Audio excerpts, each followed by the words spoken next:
Recording by Kevin Crody. The Eye of Allah by C. D. Willard.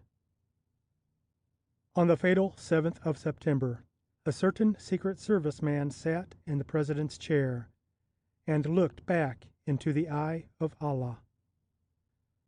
Blinky Collins' part in this matter was very brief.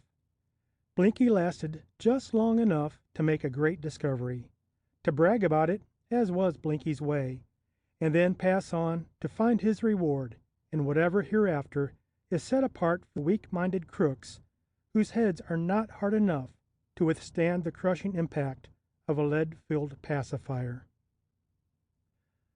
The photograph studio of Blinky Collins was on the third floor of a disreputable building in an equally unsavory part of Chicago. There were no tinted pictures of beautiful blondes, nor of stern, square-jawed men of affairs in Blinky's reception room.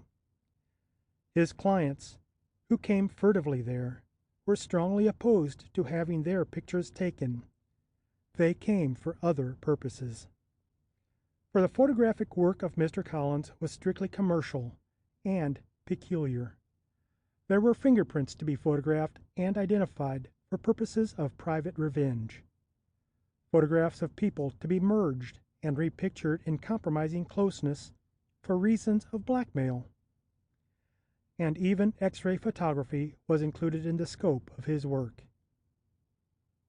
The great discovery came when a box was brought to the dingy room, and Mr. Collins was asked to show what was inside it without the bother and inconvenience of disturbing lock and seals. The X-ray machine sizzled above it, and a photographic plate below was developed to show a string of round discs that could easily have been pearls.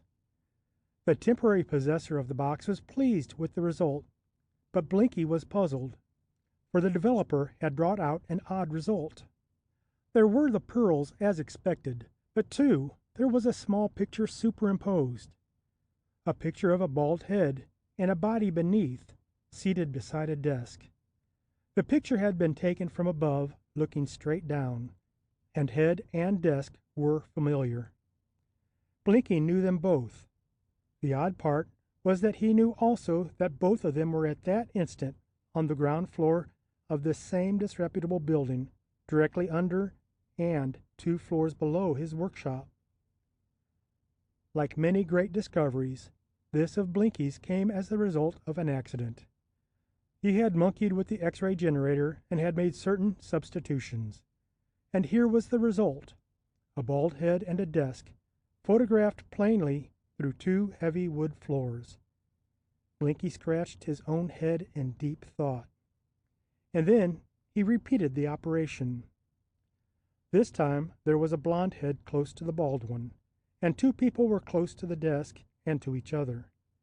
Blinky knew then that there were financial possibilities in this new line of portrait work. It was some time before the rat eyes of the inventor were able to see exactly what they wanted through this strange device. But Blinky learned, and he fitted a telescope back of the ray and found that he could look along it and see as if through a great funnel what was transpiring blocks and blocks away. He looked where he would, and brick walls or stone were like glass when the new ray struck through them. Blinky never knew what he had, never dreamed of the tremendous potentialities in his oscillating ethereal ray that had a range and penetration beyond anything known. But he knew, in a vague way, that this ray was a channel for light waves to follow, and he learned that he could vary the range of the ray, and that whatever light was shown at the end of the range came to him as clear and distinct as if he were there in the room. He sat for hours staring through the telescope. He would train the device upon a building across the street, then cut down the current until the unseen vibration penetrated inside the building. If there was nothing there of interest, he would gradually increase the power, and the ray would extend out and still out into other rooms, and beyond them to still others. Blinky had a lot of fun, but he never forgot the practical application of the device. Practical, that is, from the distorted viewpoint of a warped mind. "I've heard about your machine," said a pasty-faced man one day, as he sat in Blinky's room, "and I think it's a lot of hooey. But I'd give just $1,000 to know who is with the district attorney this minute." "Where is he?" asked Blinky. "2 blocks down the street in the station house. And if Pokey Bernard is with him, the lousy stool pigeon." Blinky paid no attention to the other's opinion of one Pokey Bernard. He was busy with a sputtering blue light and a telescope behind a shield of heavy lead. "Put your money on the table," he said finally. "There's the Dix, and there's Pokey. Take a look." It was some few minutes later that Blinky learned of another valuable feature in his ray. He was watching the district attorney when the pasty-faced man brushed against a hanging incandescent light. There was a bit of bare wire exposed, and as it swung into the ray, the fuses in the Collins studio blew out instantly. But the squinting eyes at the telescope had seen something first. They had seen the spare form of the district attorney throw itself from the chair as if it had been dealt a blow, or had received an electric shock. Blinky put in new fuses, heavier ones, and tried it again on another subject. And again the man at the receiving end got a shot of current that sent him sprawling. "Now what the devil?" demanded Blinky. He stood off and looked at the machine, the wire with its 110 volts, the invisible ray that was streaming out. "It's insulated, the machine is," he told his caller, "so the juice won't shoot back if I keep my hands off. But why?" he demanded profanely. "Don't it short on the first thing it touches?" He was picturing vaguely a ray like a big insulated cable, with light and current both traveling along a core at its center, cut off, insulated by the ray, so that only the bare end, where the ray stopped, could make contact. "Some more of them damn electrons," he hazarded, then demanded of his caller. "But am I one hell of a smart guy, or am I?" There was no denying this fact. The pasty-faced man told Blinky with lurid emphasis just how smart. He had seen with his own eyes, and this was too good to keep. He paid his $1,000 and departed. First, to make certain necessary arrangements for the untimely end of one Pokey Bernard, squealer, louse, etc., etc., and then to spread the glad news through the underworld of Collins' invention. That was Blinky's big mistake, as was shown a few days later. Not many had taken seriously the account of the photographer's experiments, but there was one who had, as was evident. A bearded man whose eyes stared somewhat wildly from beneath a shock of frowsy hair, entered the Collins workroom and locked the door behind him. His English was imperfect, but the heavy automatic in his hand could not be misunderstood. He forced the trembling inventor to give a demonstration, and the visitor's face showed every evidence of delight. "The current," he demanded with careful words. "The electric current you shall do also, yes?" Again, the automatic brought quick assent. And again, the visitor showed his complete satisfaction. Showed it by slugging the inventor quietly and efficiently, and packing the apparatus in the big suitcase he had brought. Blinky Collins had been fond of that machine. He had found a form of television with uncounted possibilities, and it had been for him the perfect instrument of a blackmailing peeping Tom. He had learned the secret of directed wireless transmission of power, and had seen it as a means for annoying his enemies. Yet Blinky Collins, the late Blinky Collins, offered no least objection when the bearded man walked off with the machine. His body, sprawled awkwardly in the corner, was quite dead. And now, some 2 months later, in his Washington office, the chief of the United States Secret Service pushed a paper across his desk to a waiting man and leaned back in his chair. "What would you make of that, Dell?" he asked. Robert Delamater reached leisurely for the paper. He regarded it with sleepy, half-closed eyes. There was a crude drawing of an eye at the top. Below was printed, not written, a message in careful, precise letters. Take warning. The eye of Allah is upon you. You shall instructions receive from time to time. Follow them. Obey. Delamater laughed. Why ask me what I think of a nut letter like that? You've had plenty of them, just as crazy. This didn't come to me, said the chief. It was addressed to the President of the United States. Well, there will be others, and we will run the poor sap down. Nothing out of the ordinary, I should say. That is what I thought at first. Read this. The big, heavy-set man pushed another and similar paper across the desk. This one was addressed to the Secretary of State. Delamater did not read it at once. He held both papers to the light. His fingers touched the edges only. No watermark, he mused. Ordinary white writing stock, sold at all the 5 and 10 cent stores. Try these for fingerprints, I suppose? Read it, suggested the chief. Another picture of an eye, said Delamater aloud, and read. Warning. You are dealing with an emissary from a foreign power who is an unfriend of my country. See him no more. This is the first and last warning. The eye of Allah watches. And what is this below?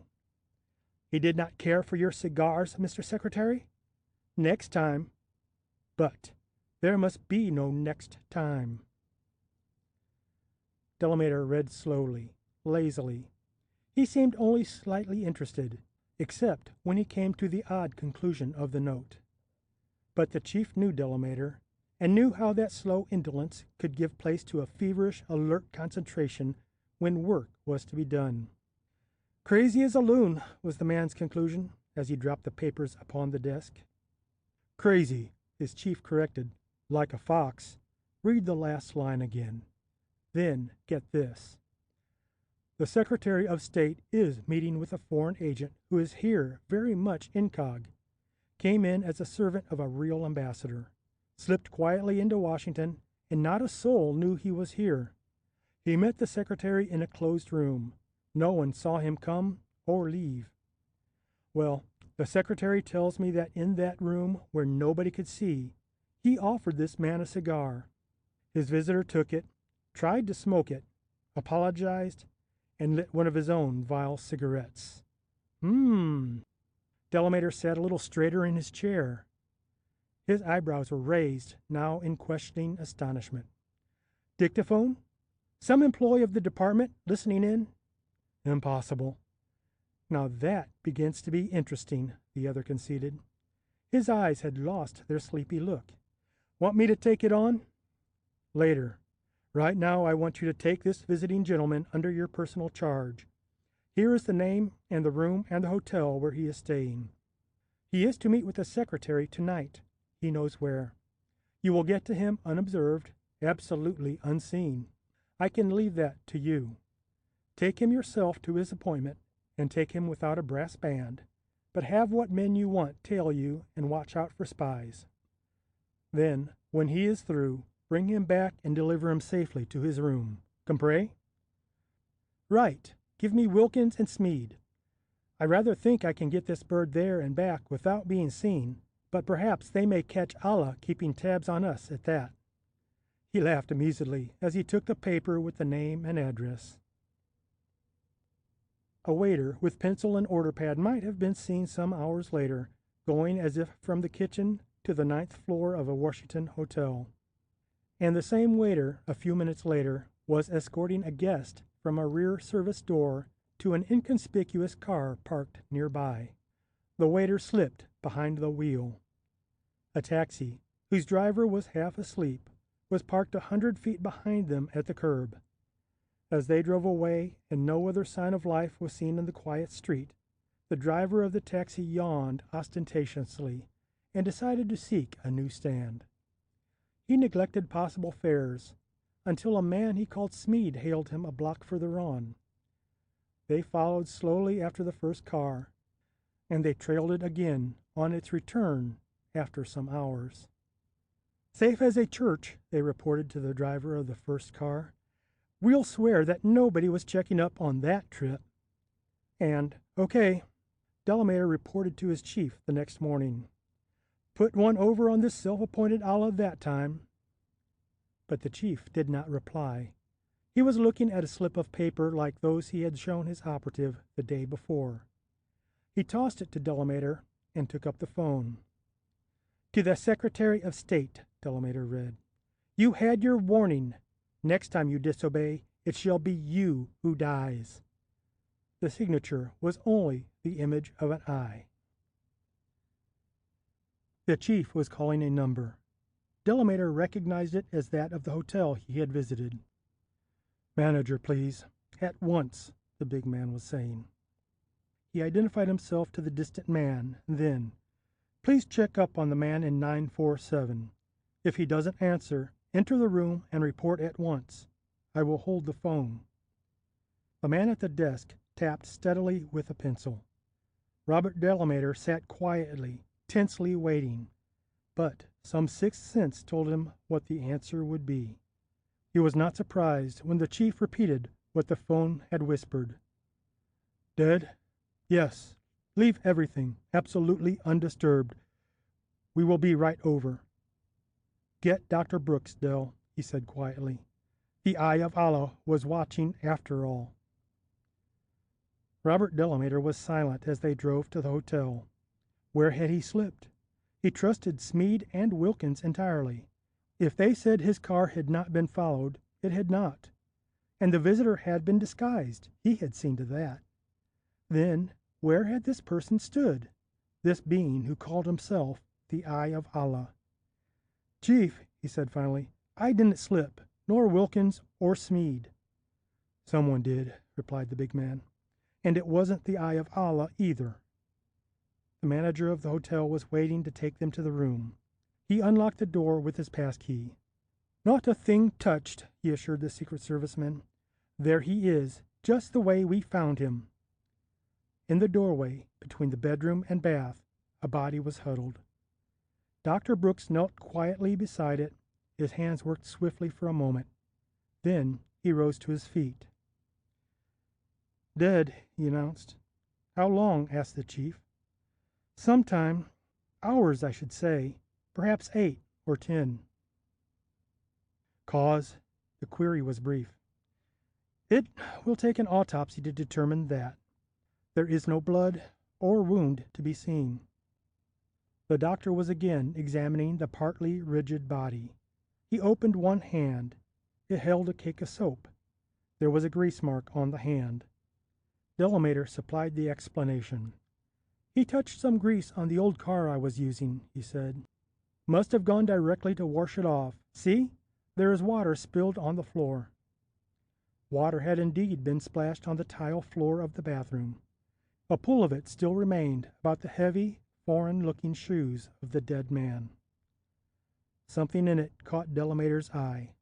He leaned down to pick up 3 pellets of metal, like small shot, round and shining. "I'll keep these," he said, "though the man was never killed with shot as small as that." "We shall have to wait for the autopsy report," said the chief crisply.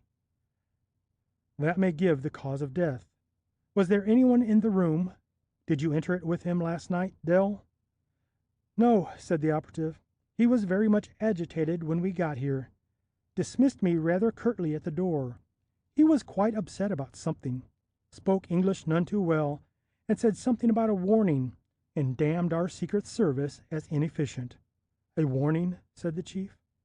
The dead man's briefcase was on the bed. He crossed to it and undid the straps. The topmost paper told the reason for the man's disquiet. It showed the familiar staring eye, and beneath the eye was a warning. This man was to die if he did not leave Washington at once. The chief turned to the hotel manager. "Was the door locked?" "Yes, but it is a spring lock. Someone could have gone out and closed it after him." "Not this time. The deadbolt was thrown. It takes a key to do that from the outside, or this thumb turn on the inside." The hotel man demonstrated the action of the heavy bolt. "Then, with a duplicate key, a man could have left this room and locked the door behind him." "Absolutely not. The floor clerk was on duty all night. I have questioned her. This room was under her eyes all the time. She saw this man return, saw your man here," and he pointed to Delamater, "leave him at the door. There was no person left the room after that." "See about the autopsy, doctor," the chief ordered. And to the manager, "Not a thing here must be touched. Admit only Mr. Delamater and no one else unless he vouches for them. Del," he told the operative, "I'm giving you a chance to make up for last night. Go to it." And Robert Delamater went to it, with all the thoroughness at his command, and with a total lack of result. The autopsy helped not at all. The man was dead. It was apparently a natural death. Not a scratch or mark on him was the report, but "Next time it will be you." The note with the staring eye had warned the Secretary of State. The writer of it was taking full credit for the mysterious death. Robert Delamater had 3 small bits of metal, like tiny shot, and he racked his brains to connect these with the death. There were fingerprints, too, beautifully developed upon the mysterious missives, prints that tallied with none in the records. There were analyses of the paper, of the ink, and not a clue in any of them. Just 3 pellets of metal. Robert Delamater had failed utterly, and he was bitter in the knowledge of his failure. "He had you spotted, Del," the chief insisted. "The writer of these notes may be crazy, but he was clever enough to know that this man did see the secretary, and he was waiting for him when he came back. Then he killed him." "Without a mark?" "He killed him," the chief repeated. "Then he left, and that's that." "But," Delamater objected, "the room clerk took a nap," broke in the chief.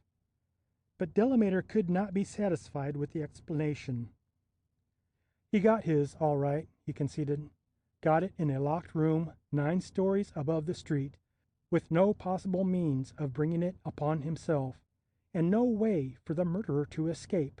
I tell you there is something more to this. Just the letter to the secretary, as if this eye of Allah were spying upon him." The chief waved all that aside. "A clever spy," he insisted. "Too clever for you, and a darn good guesser. He had us all fooled.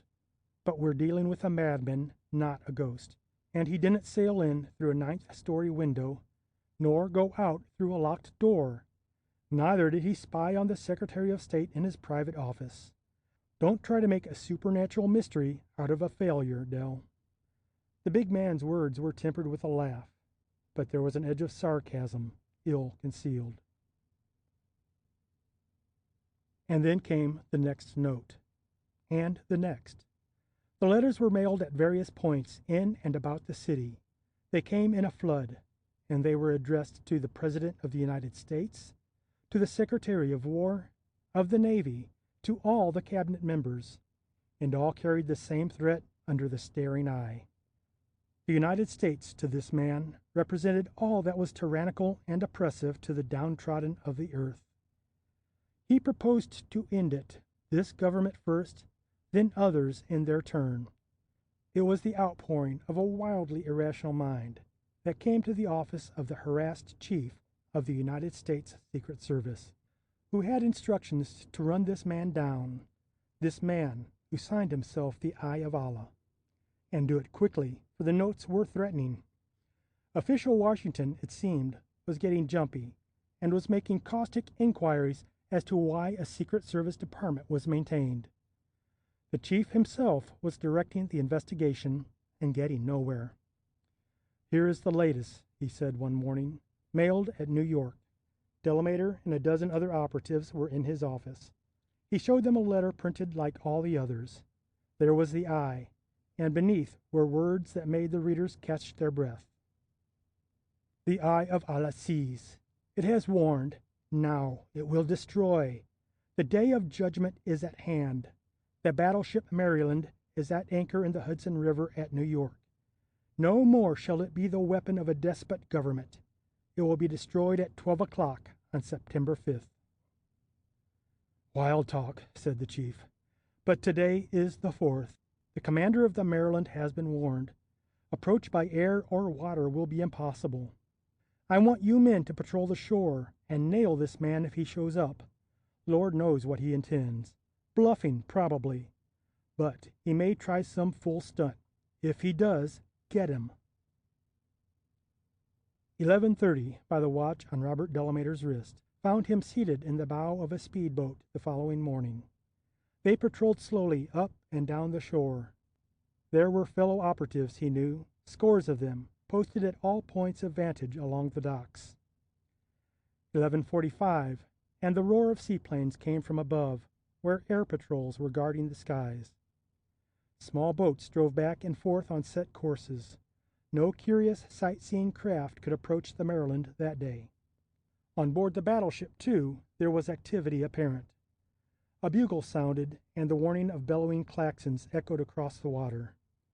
Here, in the peace and safety of the big port, the great man-of-war was sounding general quarters, and a scurry of running men showed for an instant on her decks. Anti-aircraft guns swung silently upon imaginary targets. The watcher smiled at the absurdity of it all. This preparation to repel the attack of a wild-eyed rider of insane threats. And yet, he knew, too, there was apprehension in his frequent glances at his watch.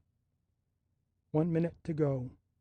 Delamater should have watched the shore, and instead he could not keep his eyes from the big fighting ship, silhouetted so clearly less than a mile away, motionless and waiting. Waiting. For what? He saw the great turreted guns, useless against this puny, invisible opponent. Above them, the fighting tops were gleaming, and above them, Delamater shaded his eyes with a quick, tense hand. The tip of the mast was sparkling. There was a blue flash that glinted along the steel. It was gone, to reappear on the fighting top itself, and then lower. What was it? The watching man was asking himself. What did it bring to mind? A streetcar? A defective trolley? The zipping flash of a contact, made and broken? That last! Like the touch of an invisible wire, tremendously charged. A wire that touched and retreated, that made and lost its contact. The flashing arc was working toward the deck. It felt its way to the body of the ship. The arc was plain, starting from mid-air to hiss against the armored side. The arc shortened, went to nothing, vanished. A puff of smoke from an open port proved its presence inside. Delamater had the conviction that a deadly something had gone through the ship's side, was insulated from it, was searching with its blazing, arcing end for the ammunition rooms. The realization of that creeping menace came to Delamater with a gripping, numbing horror. The seconds were almost endless as he waited.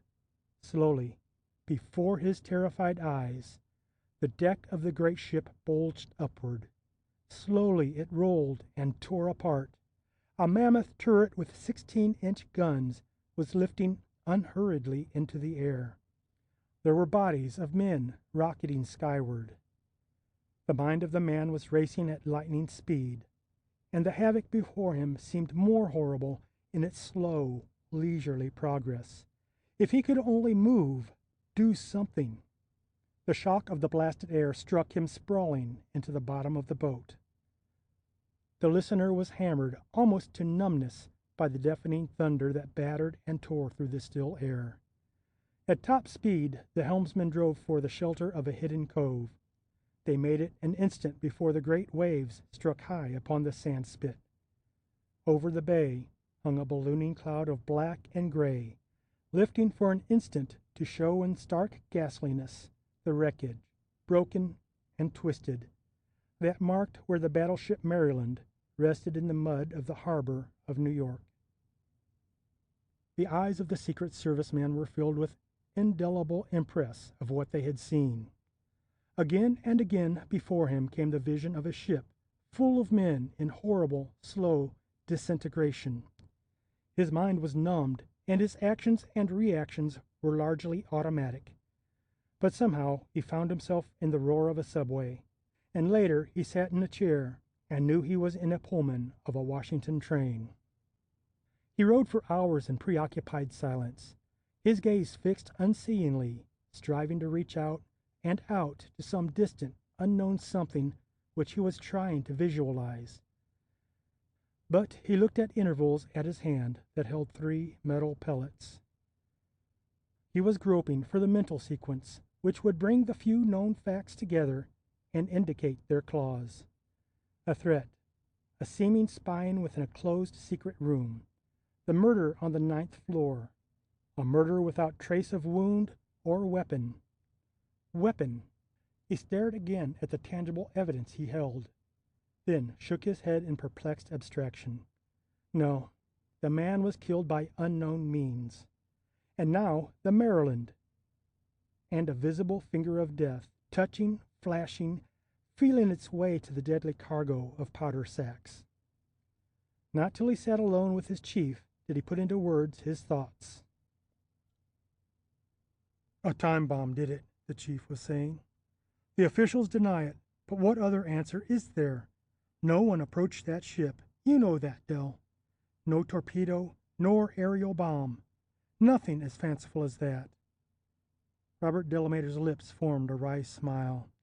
Nothing as fanciful as that, and he was thinking of what he hardly dared express. "We will start with the ship's personnel," the other continued. "Find every man who was not on board when the explosion occurred." "No use," the operative interrupted. "This was no inside job, Chief." He paused to choose his words while the other watched him curiously. "Someone did reach that ship, reached it from a distance, reached it in the same way they reached that poor devil I left at room 947. Listen."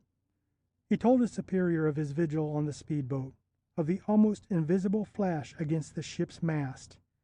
"He reached it, Chief," he concluded.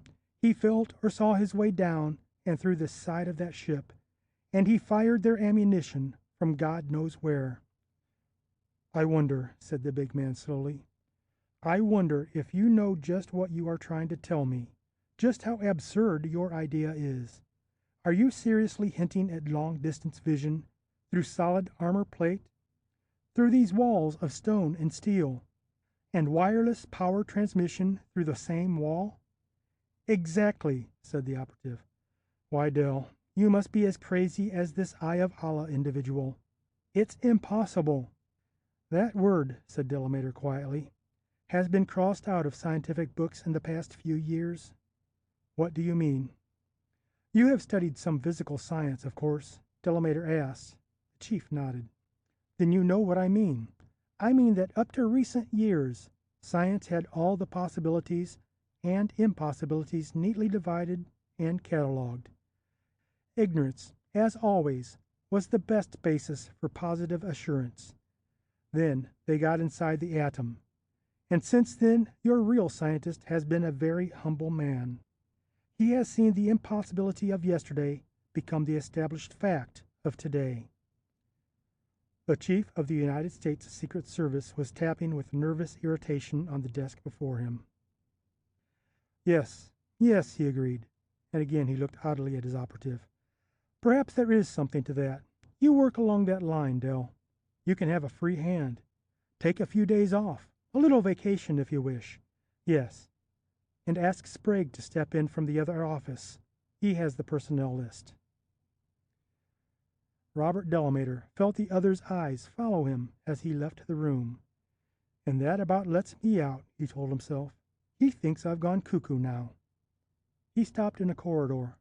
His fingers, fumbling in a vest pocket, had touched the little metal spheres. Again his mind flashed back to the chain of events he had linked together. He turned toward an inner office.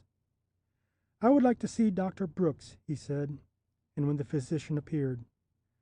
"About the man who was murdered at the hotel, Doctor." "Who died," the doctor corrected. "We found no evidence of murder." "Who was murdered?" the operative insisted. "Have you his clothing where I can examine it?" "Sure," agreed the physician. He led Delamater to another room and brought out a box of the dead man's effects. "But if it's murder you expect to prove, you'll find no help in this." The Secret Service man nodded. "I'll look them over just the same," he said. Thanks. Alone in the room, he went over the clothing piece by piece.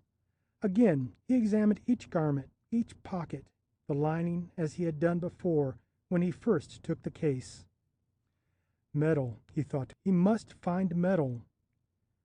But only when a heavy shoe was in his hands did the anxious frown relax from about his eyes. "Of course," he whispered, half aloud. "What a fool I was! I should have thought of that." The soles of the shoes were sewed, but beside the stitches were metal specks, where cobbler's nails were driven, and in the sole of one shoe were 3 tiny holes. "Melted," he said exultantly.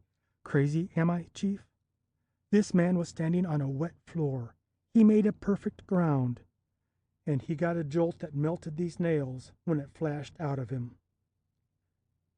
He wrapped the clothing carefully and replaced it in the box, and he fingered the metal pellets in his pocket as he slipped quietly from the room. He did not stop to talk with Dr. Brooks.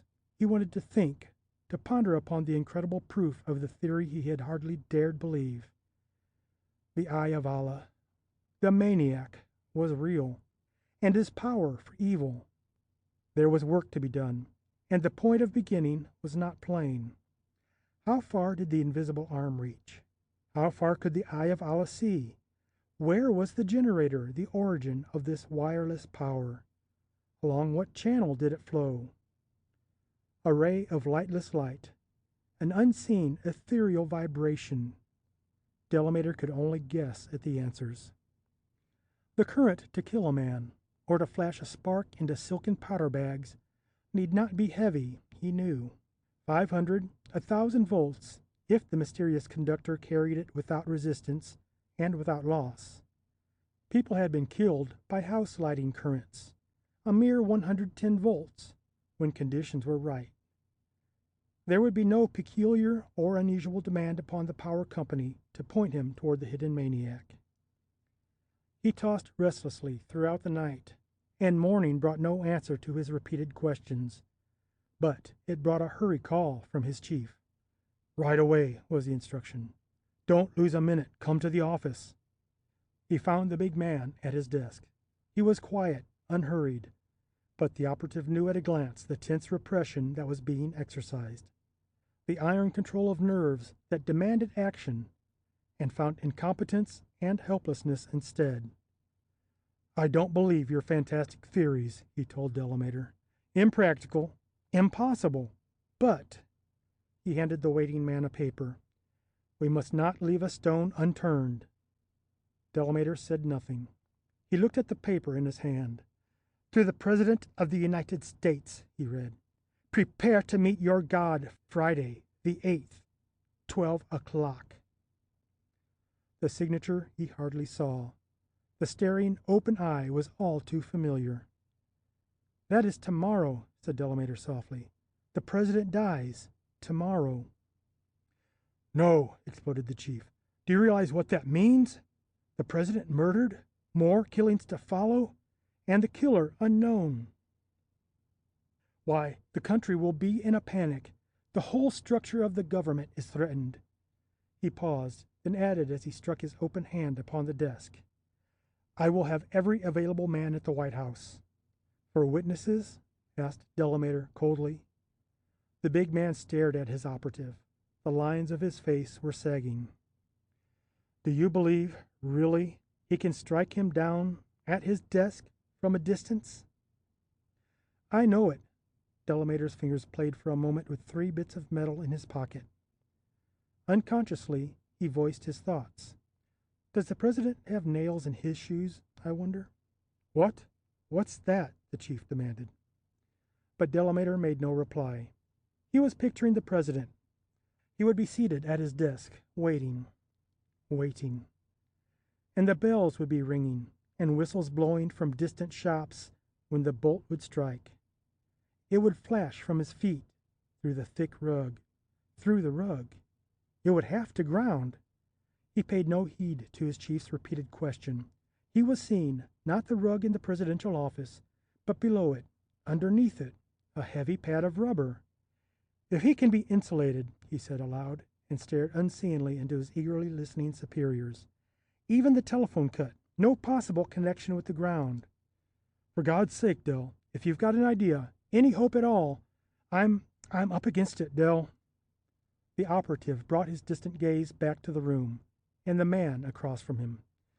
"Yes," he said slowly, thoughtfully. "I've got the beginning of an idea. I don't see the end of it yet. We can cut him off from the ground, the president, I mean. Make an insulated island where he sits. But this devil will get him the instant he leaves. Unless...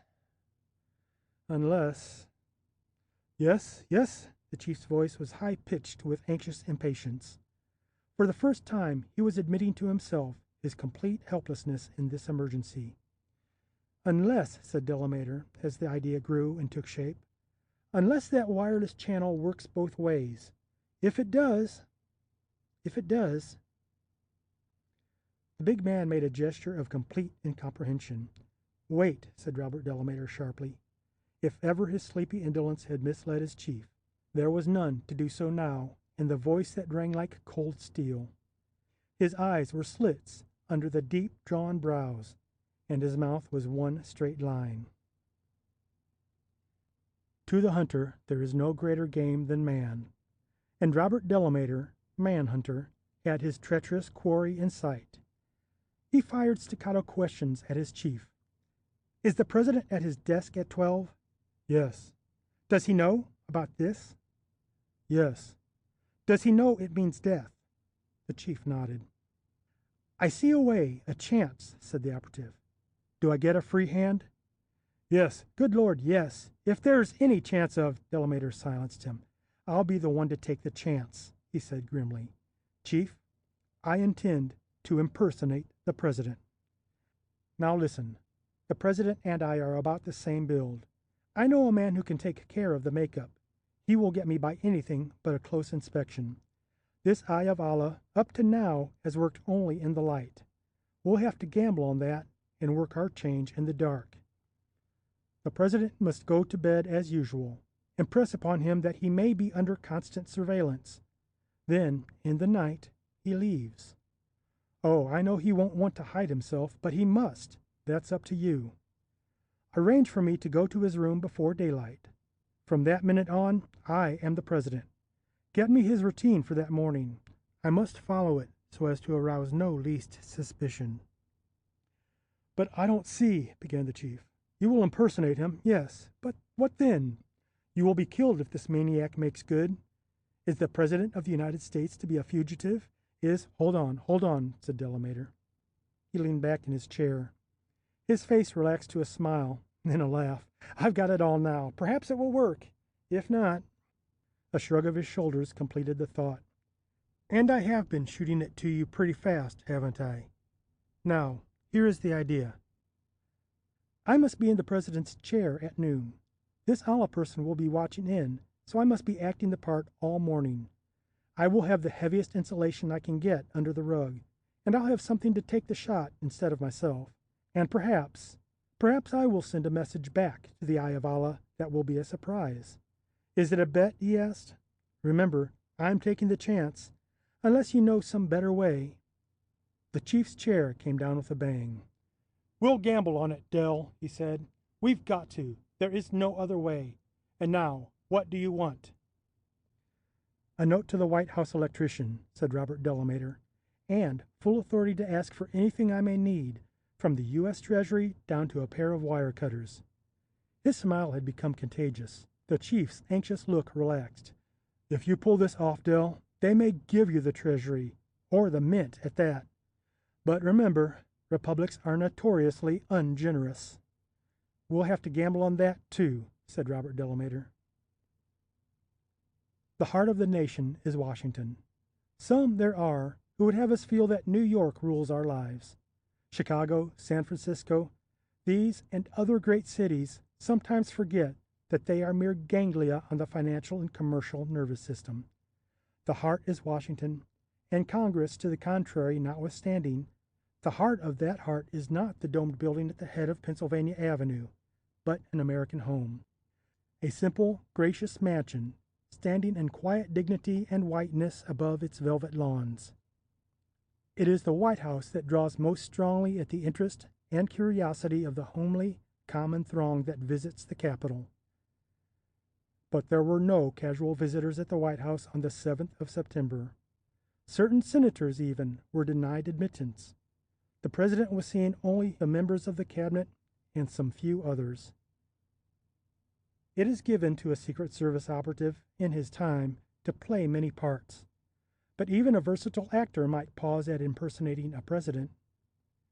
Robert Delamater was acting the role with never a fumble. He sat, this new Robert Delamater, so startlingly like the chief executive, in the chair by a flat-top desk, and he worked diligently at a mass of correspondence. Secretaries came and went. Files were brought. Occasionally, he replied to a telephone call, or perhaps called someone. It would be hard to say which happened, for no telephone bells rang. On the desk was a schedule that Delamater consulted. So much time for correspondence, so many minutes for a conference with this or that official. Men who were warned to play up to this new chief executive as if the life of their real president were at stake. To any observer, the busy routine of the morning must have passed with never a break. And there was an observer, as Delamater knew. He had wondered if the mystic ray might carry electrons that would prove its presence, and now he knew. The chief of the U.S. Secret Service had come for a consultation with the president, and whatever lingering doubts may have stifled his reluctant imagination were dispelled when the figure at the desk opened a drawer. "Notice this," he told the chief as he appeared to search for a paper in the desk. "An electroscope. I put it in here last night. It is discharging. The ray has been on since 9:30. No current to electrocute me, just a penetrating ray." He returned the paper to the drawer and closed it. "So that is that," he said, and picked up a document to which he called the visitor's attention. "Just acting," he explained. "The audience may be critical. We must try to give them a good show. And now give me a report. What are you doing? Has anything else turned up? I am counting on you to stand by and see that that electrician is on his toes at 12 o'clock. "Stand by is right," the chief agreed. "That's about all we can do. I have 20 men in and about the grounds. There will be as many more later on, and I know now just how little use we are to you, Del." "Your expression," warned Delamater. "Remember, you are talking to the president, very official and all that." "Right. But now, tell me, what is the game, Del? If that devil fails to knock you out here where you are safe, he will get you when you leave the room." "Perhaps," agreed the pseudo-executive. "And again, perhaps not. He won't get me here. I am sure of that. They have this part of the room insulated. The phone wire is cut. My conversations there are all faked. There is only one spot in this room where that current can pass. A heavy cable is grounded outside in wet earth. It comes through a copper plate on this desk. You can't see it. It is under those papers." "And if the current comes," began the visitor. "When it comes," the other corrected, "it will jump to that plate and go off harmlessly, I hope." "And then what? How does that let you out?" "Then we will see," said the presidential figure. "And you've been here long enough, Chief. Send in the president's secretary as you go out." He arose to place a friendly, patronizing hand on the other's shoulder. "Goodbye," he said, "and watch that electrician at 12. He is to throw the big switch when I call." "Good luck," said the big man huskily. "We've got to hand it to you, Dill. Your goodbye." The figure of the chief executive turned abruptly to his desk. There was more careful acting. Another conference, some dictating. The clock on the desk gave the time as 11:55. The man before the flat-top desk verified it by a surreptitious glance at his watch. He dismissed the secretary and busied himself with some personal writing. 11:59. And he pushed paper and pen aside. The movement disturbed some other papers neatly stacked. They were dislodged, and where they had lain was a disk of dull copper. "Ready," the man called softly. "Don't stand too near that line." The first boom of noonday bells came faintly to the room. The president, to all but the other actors in the morning's drama, leaned far back in his chair. The room was suddenly deathly still. The faint ticking of the desk clock was loud and rasping. There was heavy breathing audible in the room beyond. The last noonday chime had died away. The man at the desk was waiting, and he thought he was prepared, nerve-steeled for the expected. But he jerked back to fall with the overturned chair upon the soft, thick-padded rug at the ripping, crackling hiss that tore through the silent room. From a point above the desk, a blue arc flamed and wavered. Its unseen terminal moved erratically in the air, but the other end of the deadly flame held steadily upon a glowing copper disc.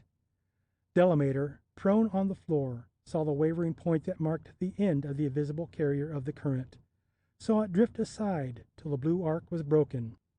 It returned, and the arc crashed again into blinding flame. Then, as abruptly, the blue menace vanished.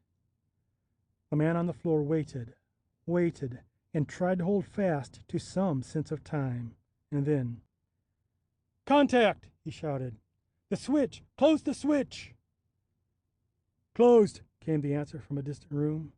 Then there was a shouted warning to unseen men. "Stand back there! Back! That's 20,000 volts on that line." Again the silence. Would it work? Would it? Delamater's mind was full of delirious, half-thought hopes.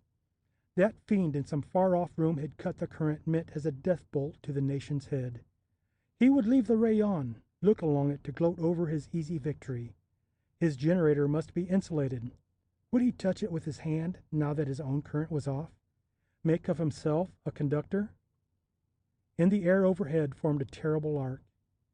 From the floor, Delamater saw it rip crashingly into life as 20,000 volts bridged the gap of a foot or less to the invisible ray. It hissed tremendously in the stillness, and Delamater suddenly buried his face in his hands, for in his mind he was seeing a rigid, searing body, and in his nostrils, acrid, distinct, was the smell of burning flesh. "Don't be a fool," he told himself fiercely. "Don't be a fool. Imagination." The light was out. "Switch off!" a voice was calling. There was a rush of swift feet from the distant doors. Friendly hands were under him, lifting him, as the room, for Robert Delamater, President in name of the United States, turned whirlingly, dizzily black. Robert Delamater, U.S. Secret Service operative, entered the office of his chief. 2 days of enforced idleness and quiet had been all he could stand. He laid a folded newspaper before the smiling, welcoming man. "That's it, I suppose," he said, and pointed to a short notice. "X-ray operator killed," was the caption. "Found dead in office in Watts building." He had read the brief item many times. "That's what we let the reporters have," said the chief. "Was he?" The operative hesitated for a moment. "Pretty well fried?" "Quite. And the machine. Broken glass and melted metal. He smashed it as he fell." "The eye of Allah," mused Delamater. "Poor devil. Poor, crazy devil. Well, we gambled, and we won. How about the rest of the bet? Do I get the mint?" "Hell no," said the chief. "Do you expect to win all the time? They want to know why it took us so long to get him. Now, there's a little matter out in Ohio, Del, that we'll have to get after." End of The Eye of Allah by C.D. Willard. Read by Kevin Crody. On the web at narratorkevin.com.